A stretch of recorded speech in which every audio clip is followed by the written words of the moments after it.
દલપતરામ ને મારે યાદ કરવા પડે, વઢવાના પાદર ને યાદ કરવું પડે કે જનેતા મારી તમારી હોય, હે એના હૃદયનો ભાવ શું હોય, કેવી હોય. તો હું સુતો પારણે પુત્ર નાનો, રડું છેક તો રાખતું કોણ છાનો. મને દુખી દેખી દુખી કોણ થાતું,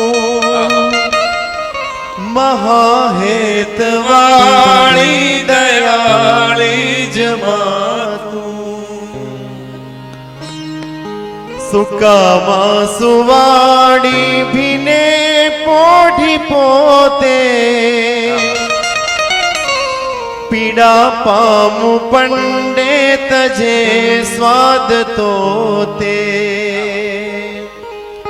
બને સુખ માટે કટું કોણ ખાતું, મહાહેતવાળી દયાળી જમાતું. એ માં જ હોય. દઈ છાતી સાથે બચી કોણ લે તું. વિમલભાઈ, નાનકડું ઘર અને ઘરમાં છોકરાને ભૂખ લાગી, તમારી આ કડી વચ્ચે રોકું છું. ભૂખ લાગી એટલે કે માં મને જમવું છે. હવે લાડુ એક જ હતો, અડધો જ હતો, અડધો મોટો ભાઈ ખાઈ ગયેલો, અડધો જ લાડુ હતો. માં અડધો નહીં, મને આખો કરી દે. બાપુજી બાજુ બેઠા હતા, કીધું હવે અડધો ખાઈ લે ને, અડધો મળ્યો એટલું નથી સારું રાખતું. બાપુજી તો ખીજાઈ જાય, સ્વાભાવિક. અડધો મળ્યો એમાં ખાઈ લે સાનવણો, આટલું કીધું. પણ માએ કીધું ના બેટા ઉભર, હું છે ને આખો કરી આવું. હવે ઘરમાં એક જ લાડુ હતો ને એ અડધો જ હતો. પણ સાંભળજો, માં કોને કહેવાય એનો બહુ નાના નાના દાખલા છે મારી પાસે. માં અંદર ગઈ અને અડધો લાડુ હતો એને આમ દબાવી અને આખો કરી દીધો. લે બેટા આખો લાડુ, અડધાને આખો કરીને ખવડાવે ને એ જને. એટલે છાતી સાથે બચી કોણ લે તું, તજી તાજુ ખાજુ મને કોણ દે તું. મને કોણ મુખે મીઠા ગીત ગાતું, મહાહેતવાળી દયાળી જમાતું. એ જનેતા જેના માટે મજાદારનો પાદર વેદ મંત્રો જેવો દુહો લખે, પદ્મશ્રી દુલાભાયા કાક કે મોઢે બોલું માં અને મન હાચે જ નાનપણ સાંભળે, પછી મોટપની મજા મન કડવી લાગે કાગડા. એથી આગળ કવિ એમ કહે છે કે મળી નહીં હરને માં, મળી નહીં હરને માં, તેથી પરમેશ્વર પશુ થયો, પણ જાયો જશોદા નંદ કેરો કૃષ્ણ કહેવાણો કાગડા. શું કે છે દલપતરામ? પડું કે ચડું તો ખમા આણી વાણી, પડે પાપડે પ્રેમના પૂર પાણી.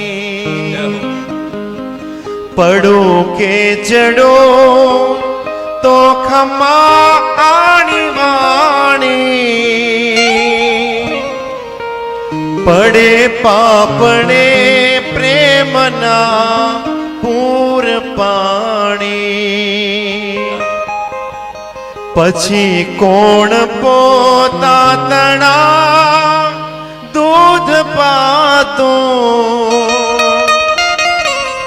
મહાહેતવાળી દયાળી જમાતું. માં પ્રેમનું પૂરું વર્તુળ છે. અને એટલે જ મુનવ્વર રાણા નામનો ઉર્દુ શાયર એમ કે છે કે એ અંધેરા દેખ તેરા મુંહ કાલા હો ગયા, એ अंधेरा देख तेरा मुंह काला हो गया, माने आंखें खोल ली, घर में उजाला हो गया. ए अंधेरा देख तेरा मुंह काला हो गया, माने आंखें खोल ली, घर में उजाला हो गया. और किसी के हिस्से में घर आया, किसी के हिस्से में दुख आई, किसी के हिस्से में घर आया, किसी के हिस्से में दुख आई.